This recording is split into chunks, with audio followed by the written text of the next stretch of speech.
Hello, and welcome to another episode of Marketing Corner. Today, we're going on a journey. We're going up or across.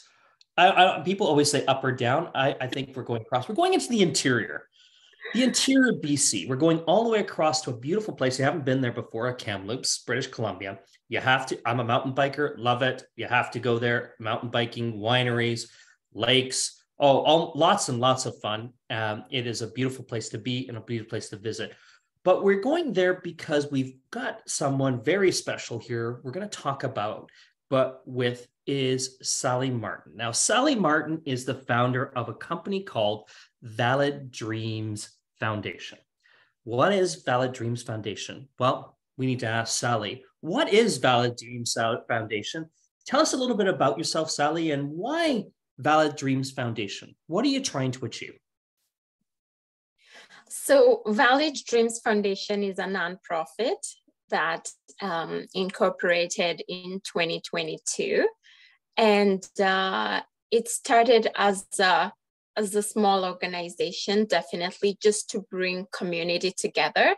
That was our initial intention, to celebrate culture and different heritages, just recognizing that there were a lot of newcomers coming and a lot of disconnect and not knowing where to start from or how to connect with the rest of the community.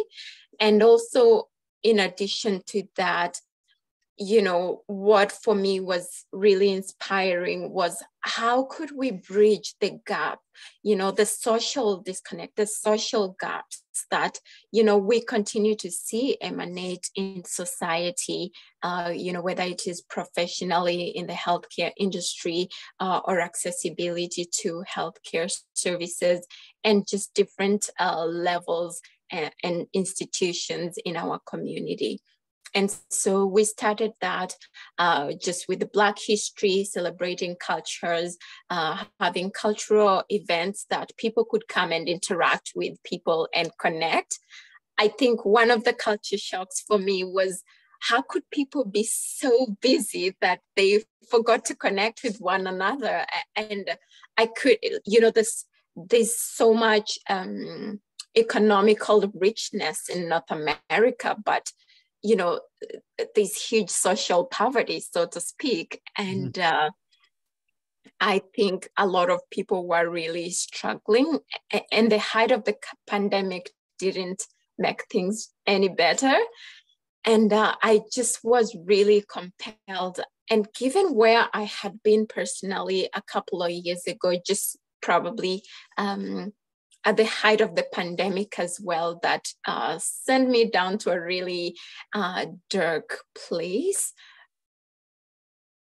It just made me think, I don't want anyone else to be in the place that I had been. I didn't want anyone new that was coming to experience the kind of experience that I had experienced, from racism to discrimination to isolation. And again, obviously, COVID being there was more isolation now and not being able to do the things that I had been doing. And just, I didn't know a place that felt home. And for me, that was just really touching. And my heart would have broken if I just continued to live and not having done something differently, so that the people that are coming after me have a different experience that was better than what I had experienced. Sally, it seems to be an ongoing message that's happening out there. And I think that you've got newcomers that are coming to Canada, and more specifically coming to Kamloops of all different places to go, and they're coming to seek opportunity, but they're also trying to not only forge and understand a new culture, a new place, a new being of a new home, but we're also trying to figure out, how do I find individuals to connect with?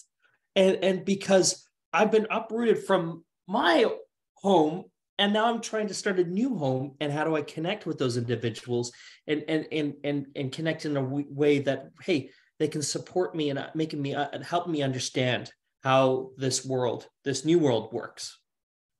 Absolutely. we don't think about it, in retrospective, or maybe it's an exciting idea. Sometimes I find I make fun now that people want to break free from their parents. People want freedom. Until you get there and you realize, wow, home is where you had freedom. Home is where you had everything. And so the culture shock from, we've had things that they call code changing, people having to change the way they speak, the way they interact, the way they even walk, the way they dress up, all these levels. And then added, I don't know what it is for other newcomers or other immigrants, but for me, racism was not something that I thought, still exists, or it wasn't something I was very much aware of. Mm-hmm. And so coming here, I was very oblivious of the fact that, racism was very much alive. And so I went on with my life and interacting with everyone and feeling like, I'm equal because that's how I was brought up. I'm equal and I belong and I deserve. And then you get to a place you realize, no, you're not equal, no matter how much you try, whether you're given the same roles as somebody else who is probably white or who's progressed. And even in spaces, you walk into a store, sometimes they want to stand there by you, where when you're paying, you go to the restaurants. One of my experiences of racism as well was being asked to pay for my bill before I could eat, and not in a manner that McDonald's or Tim Hortons operates, where you get to pay and then you eat. No, it was a restaurant, maybe like Earl's restaurant, where you could go and sit down and wait for your food, and then the bill comes later. And this person actually asked me to pay. At first, I thought maybe that is the design, so it didn't clue into me. Mm-hmm. And somebody came and sat next to me, and they were served. So I kept on observing her, and true to that, she was actually not asking for people for their bills before they ate. And when she brought me the food, all the appetite I had, like, literally vanished. Yeah. And so I asked her, I did confront her, and I asked her, why did you ask me to pay for my bill before I had my meal? And her answer was, she didn't know me. And I asked her, this is a public place. You cannot tell me that you actually know everyone that is walking into this space, just that, and so many other experiences, mm-hmm. even in workplaces where you observe, some levels of unconscious biases. And I've not been silenced. I've refused to be silenced and see injustices continue to prevail under my watch. Somebody else can do that, but I think for me, it's important that, people realize that the more they become silenced, the more they continue to allow these, acts of, racism and discrimination and unconscious biases to continue to progress.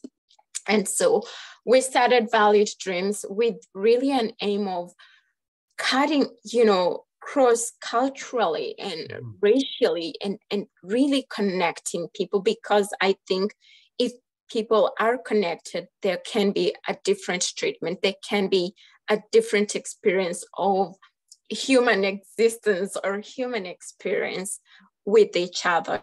And so the business and the professionalism and all that, sometimes I feel like makes people not know each other deeper, and we can definitely interact differently when we know each other on a deeper level.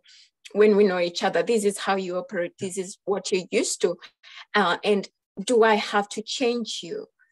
Is it necessary for me to change you? Why can't I accept you as you are, and you accept me as I am, and we can have a meeting point? And I love it too, Sally, because, I think, exposing cultures to other cultures and interacting we can learn from each other. There's lots of different things that we can play and work together in collaboration. And you know, it's just, there's a multitude of things that come out. Now, Sally, I want to like, because it's a totally different experience. Now, I don't know, did you end up, I think you said you were in Alberta beforehand, and then you ended up in Kamloops. Can you talk to us about the different elements going from a bigger city possibly to a smaller community? What were some challenges around that element, and how did that sort of maybe shape this opportunity too for you? Well, I think Edmonton was definitely a bigger city, so a bigger community. Per se, the African community, you know, it definitely is somewhere where you go and you say, wow, I feel home. Yeah. We can never take that fact away, you know. And so even when I think about the Indigenous community and how, you know, there's been a lot of pulling out children away from and separating families, there's such a huge difference it makes when you go to a place and see your own. You know, there's a feeling of, it's like, I'm home, you know. And there was a lot of that, and there was so much vibrancy in terms of that. And then coming to Kamloops, I moved again in the midst of the pandemic. So there was no connection, there was no interaction. I didn't know where to get anybody. Everybody was locked indoors and everybody was scared. So definitely having moved at a different time, maybe that changed the trajectory of my experience drastically. It could have been different if I came maybe years prior to COVID or after COVID. But speaking to my moment in that time was, you know, moving to a smaller city, everyone is definitely locked down and, you know, you can't go to the gym, can't go to the restaurant. You know, how do you connect with people? How do you get around? How do you, you know, then the bus system is so different and you don't know how to get from point A to point Z. It was definitely challenging getting even a doctor. Yeah. You know, when I would get sick or anybody who was new at the time would get sick, you couldn't be seen by a doctor unless you had a family doctor, who are very hard to get. Yeah. So it was definitely an interesting experience for me. And, you know, that really changed how I perceived life and I perceived things. Very hard to connect to the community and also just the level of, you know, I would say unconscious bias that I experienced as well was just really devastating, and not knowing where to fall back on, or even just having those supports that could, you know, help hold me together. I don't want to say I completely didn't have the supports, but maybe I didn't have the support that I might have needed to you know, hold me together through that transition as I walked that path. But like we all need community support. We need, like you said, you know, you need a family doctor. You need to access a lawyer. You need to access these elements and tools to be successful.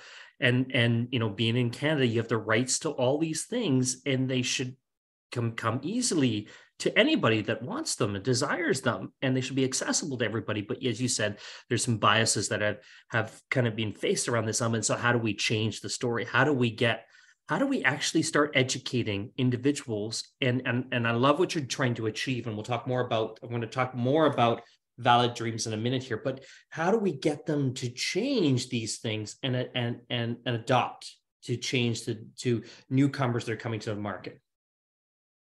That is a good question. And that is one of the reasons that I started my vodcast. I think I took it on to a journey, especially because a lot of people that would experience racism in the community, I mean, a lot of people definitely knew me as a community leader and still do. And a lot of people would come to me and really try to dissect or assess and find out, how do I deal with this? Am I reading this accurate? Is this just, is what has happened to me really fair, you know? But the other thing was, I was realizing, you know, white people or people from the white community would come and say, well, Sally, I don't even know what I'm doing wrong. You know, because unconscious bias, again, you know, that thing you do without even knowing. And I've had to really address my own biases as well. And so I'm definitely aware. And we've made it so much out there to the point that people think, oh, when you come out and say, oh, you know, I was biased to somebody, it's a wrong thing, it's a bad thing. Actually, it's a beautiful thing. It just means that you are aware. And what people perhaps are still waiting for is that ability of, you know, maybe people from the white community per se, especially, to come and say, hey, I really did this and I've never known. I've been doing it for so many years. I've never known. This is how it comes across. It is such a simple conversation, but you know what happens? There's so much evasion and there's so much inability to express from people of color. So there's definitely that huge disconnect in between there. And so our goal really, even for me with the Vodcast and Valid Dreams, you know, merging together, is how do we create this form and channel of communication that is open, that is honest and authentic, without necessarily shaming and guilt tripping, but having grace, holding space for each other to have those conversations. Well, obviously people of color are definitely bitter, and I have to say, and we've, you know, especially the Black community have been known to be very aggressive and angry in the Indigenous community, you know, losing temper. But you can see where they're coming from, because for a very long time, it's like they've been crying. They've been crying. And what happens when you're not heard? You fight, you rebel, you become angry, you become an animal. But again, it's just like anything, in like when you're frustrated with something, what happens? Yes. This is a natural reaction. But I love where you're going here, Sally, because I think one of the things I love is that the awareness. Hey, the subconscious bias, we don't know, and being aware. And then once we're aware of it, like, then how are we changing? How are we adapting? And I think there's always probably another thing there too, is that, you know, is the awareness, but also how do you ask for help? And I think a lot of us all struggle, no matter what communities we come across, as they say, hey, I need help. I need support. I need those elements. And I love that you're bringing this message out through podcast, because, hey, we need to start having the conversation. We need to open the door in order for people to feel more comfortable to share and to get out there and say, hey, I wasn't aware. How do I change? How do I adopt? How do I make things different? Totally. And you know, you hear a lot about, you know, inclusivity, and everyone is trying to be inclusive and diverse. And no one wants to talk about racism and discrimination, but they all tie into that, you know, making up that and constructing it. So you find a lot of people will evade racism. And when we had our anti-racism walk, actually last month, May the 27th, somebody really highlighted something very interesting that that piqued my interest. And they said, people cannot talk about things that do not affect them easily. That hit home for me, you know. So you find topics around racism to be discussed around people of color, you know, Black, Indigenous people of color most of the time. And you'll find white people will hardly want to talk about it, or will want to quickly brush it, you know. I don't want to talk about this, or that's not cool, and let's move on, you know. And I think it is important that we also recognize that. And I can tell you, I can share with you my bias where it hit home for me. And I thought, wow, I never talk about people with physical disability. and how this inclusion piece needs to be customized to really include them. Partly reason would be because I have not had to experience that, or I do not have family members or loved ones or anybody that has had to experience, intense physical disability. Well, do I talk about mental disability? Absolutely. It's my realm. I've worked, and I have experienced that myself. So I talk about mental health and well-being a lot of the times because it has affected me directly and indirectly. And so even for racism, people have to take a conscious stance, whether it's affecting them directly or indirectly, to actually be able to hold space for that conversation. And I think we can do so much if we are having conversations together. And I love it. And even having the difficult conversations, I think, as you said, I think people are afraid to have those difficult conversations. They just don't know how to approach it. I think that I think people are ready to have these conversations. But again, I think you're nailing something, is that if it doesn't directly affect them, then, how do we make it so that it does? And it does, guys. When we think about this out here, we can be a better together than separate, because we know that a community together, working together, forging the land, we can do more as independents. Like, independents don't work as well together, building this community, building those elements. We're seeing it everywhere. We're seeing it even strengthen the internet, because we see that community is building those pieces out there. So Sally, I love where you're going with this, and I want to go down the pathway a little bit. I want to shift towards, where do you see Valid Dreams Foundation going? Where are you heading to? What are you trying to achieve? What we're trying to achieve is definitely uniting communities, providing platforms where newcomers, immigrants can thrive, but also the systems that we can support, systems that have been placed in terms of adopting ways and policies that are truly inclusive. Because I think this is also another place where newcomers are very challenged with, or people getting into the workforce. The system is there, but there's almost like a threshold of how far up you can go, yes, especially as a person of color. Our goal is not to just really just work with not segregated but minority communities. We want to work with organizations. We want to work with policymakers and provide insights, different insights. I mean, you can't be a policymaker making decisions for people you have no clue about, people you have no clue about their challenges, their paths and their journeys, and say, I'm making these decisions.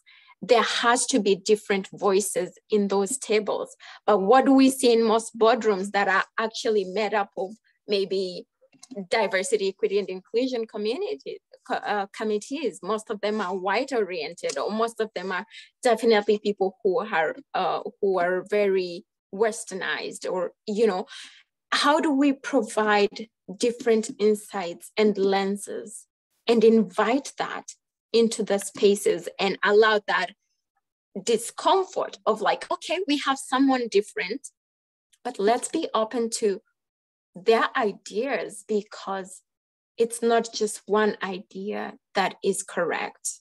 For a long time, and yesterday we spoke about it, about white supremacy. There's a standard that has been set since colonial times that has continued to, rule the world to date.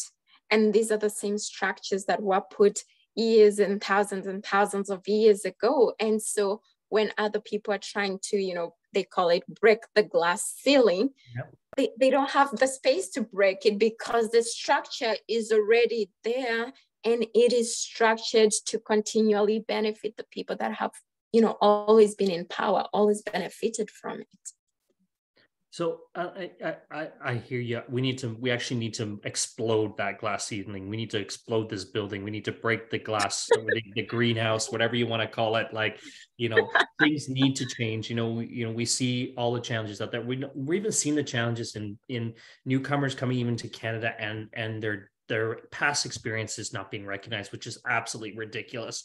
I could have a whole story on that element, like of this element. One of the things that I'm trying to change myself is we need to find how do we get wonderful people, wonderful experiences to change this community for the better, because Canada can be a much better place when we start adopting all the knowledge around us. So in every different way. So Sally, I want to bring it back, and I want to bring it back to the marketing and marketing students. We have communication experts here that are going out into the community. Now, how can they change this? How can they help support this element? Either help you at Valid Dreams Foundation or even help the bigger, broader picture. What should we be getting these marketers to do to help change the situation here? Definitely, source funding is huge for us. We would love to tap into, especially IRCC is one of our biggest goals. I know you asked where we see us going, and the goal in the long run is to really replicate some of our really unique programs to different provinces, partner with different, whether it's institutions or other organizations across the region, or even the nation per se. We have currently started working with CIBC Ontario and CIBC Alberta, and they've provided opportunities to some of our clients. And so it is definitely going to grow. We are hopeful for that. And we're very appreciative of the work that the students have been doing and are continually doing to help us grow. So funding is definitely one huge one. And also just strategizing in terms of who are the main people that we can partner with that align, who their values align with ours as well. So that's definitely a huge one for us right now. I love it, Sally. This has been an exciting conversation. I'd love that we could continue on with this moment, but I would love to spin this back. Hey, students out there, this is a great opportunity. We need diversity, inclusion. We need to start talking. We need to have a bigger conversation around this. We need to get foundations like Sally's here out and in mainstream, so we can start, getting rid of these biases that are out there and start creating the community we want in Canada. So, and a community that we really think that, and we know that will be successful. So thank you, Sally. I really appreciate it. I really appreciate your time today. It's very insightful, and I look forward to seeing what these students can do. And hopefully we can find some things to help, get, Valid Dreams Foundation out there and expose them, but get the bigger idea out there. Absolutely. It would be definitely a pleasure, and hope that we can help create a better way for all newcomers, and also just a better society for everyone to interact in a more harmonious way. Perfect. Thank you. Thank you. Thank you. Thank you. Thank you. Thank you once again, David. Have a great afternoon. Not sure if that is where you wanted to end, but I will let you take the call.